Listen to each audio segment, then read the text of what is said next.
अगदी जलद व अचूक बातम्यांसाठी पाहत रहा महामीडिया 24 सदैव तत्पर.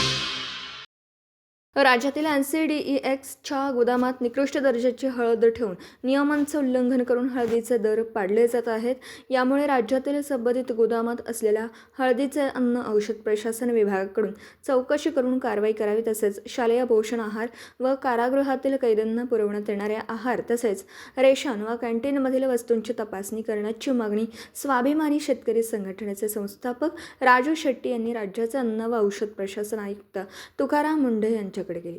राज्यातील सांगली व हिंगोली जिल्ह्यातील NCDEXच्या गोडाऊनमध्ये निकृष्ट दर्जाची हळद ठेवून हळदीचे दर पाडले जात आहेत. NCDEXच्या निकषांनुसार हळदीच्या दर्जावर हळदीचा दर असतो, मात्र प्रत्यक्षात गोडाऊनमध्ये निकृष्ट हळद ठेवून त्याचे दर पाडले जात आहेत. यामुळे संपूर्ण राज्यातील हळद उत्पादक शेतकऱ्यांचे मोठे नुकसान होऊ लागले आहे. यामुळे अन्न व औषध प्रशासन विभागाने राज्यातील NCDEXच्या सर्व गोडाऊनवरती धाडी टाकून निकषानुसार व मानकानुसार हळद आहे का याची तपासणी करण्याची मागणी केली आहे. त्याचबरोबर राज्यातील शालेय माध्यान्ह भोजनाच्या निकृष्ट दर्जा व भेसळीबाबत जिल्हानिहाय विशेष तपासणी मोहीम राबवून विद्यार्थ्यांना दिल्या जाणाऱ्या शालेय पोषण आहाराची तपासणी करण्यात यावी.